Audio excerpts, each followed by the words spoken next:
ശബരിമലയിലെ സ്വർണ്ണപ്പാളി നഷ്ടപ്പെട്ട സംഭവത്തിൽ തുടർച്ചയായ മൂന്നാം ദിവസവും നിയമസഭയിൽ പ്രതിപക്ഷ പ്രതിഷേധം. ദേവസ്വം മന്ത്രി രാജിവെക്കുന്നതുവരെ സഭാ നടപടികളുമായി സഹകരിക്കില്ലെന്നാണ് പ്രതിപക്ഷത്തിന്റെ നിലപാടെന്ന് വി ഡി സതീശൻ പറഞ്ഞു. സാർ, ഞങ്ങൾ സഭാ നടപടികളുമായി കഴിഞ്ഞ 2 ദിവസമായി നിസ്സഹകരിക്കുകയാണ്. സാർ, ഇവിടെ ശബരിമലയിലെ ദ്വാരപാലക ശില്പം കൊണ്ടുപോയി വിറ്റിരിക്കുകയാണ്.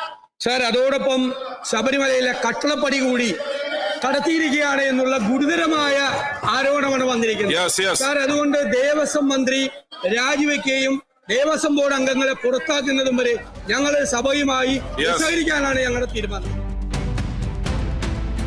പ്ലക്കാർഡും ബാനറും ഉയർത്തിയുള്ള പ്രതിപക്ഷ പ്രതിഷേധത്തെ സ്പീക്കർ വിമർശിച്ചു. ഇന്നലെ നിയമസഭാ ഗാലറിയിലിരുന്ന കുട്ടികൾ ഈ കാഴ്ച കണ്ടു. ഇതാണോ കുട്ടികൾക്ക് കൊടുക്കേണ്ട സന്ദേശമെന്ന് സ്പീക്കർ ചോദിച്ചു. ഇന്നലെ ഈ ഗാലറിയിൽ മുഴുവൻ കുട്ടികളായിരുന്നു. അവര് കണ്ടുപഠിക്കേണ്ട ഇതാണോ പാർലമെന്ററി പ്രൊസീഡിങ്സ്? കേരളത്തിൽ നമ്പാട് കുട്ടികൾ ഇന്നലെ ഗാലറിയിൽ ഇരുന്നപ്പോ അവര് കണ്ടത് നിങ്ങളുടെ പ്രതിഷേധമായിരുന്നു. സ്പീക്കറുടെ മുഖം മറച്ചിട്ട്, ജനാധിപത്യത്തിന് ഭൂഷണമല്ലാതെ ഒരു നിയമസഭാ സ്പീക്കറുടെ മുഖം മറച്ച്, സ്പീക്കർക്കും റൈറ്റ് ഉണ്ട്, നിയമസഭാ സ്പീക്കറുടെ മുഖം മറച്ചുകൊണ്ട് ഇതാണോ കുട്ടികൾ നാളെ പഠിക്കേണ്ടത്? നിങ്ങളിൽ നിന്നാണോ ജനാധിപത്യം പഠിക്കേണ്ടത്? പാർലമെന്ററി പ്രൊസീഡിങ്സ് പഠിക്കേണ്ടത് നിങ്ങളിൽ നിന്നാണ്? കുട്ടികൾ കേരളത്തിലെ സ്കൂളുകളിൽ നിന്ന് കുട്ടികൾ വന്നു നിയമസഭ കാണാൻ. അവര് കണ്ടത് സ്പീക്കർ ആക്ഷേപിക്കുന്നതാ, സ്പീക്കറുടെ മുഖം മറക്കുന്നതാ. ഇതാണോ പഠിക്കേണ്ടത്? ഇതാണോ ജനാധിപത്യം? നിങ്ങളെല്ലാം ഉത്തരവാദപ്പെട്ട ജനപ്രതിനിധി.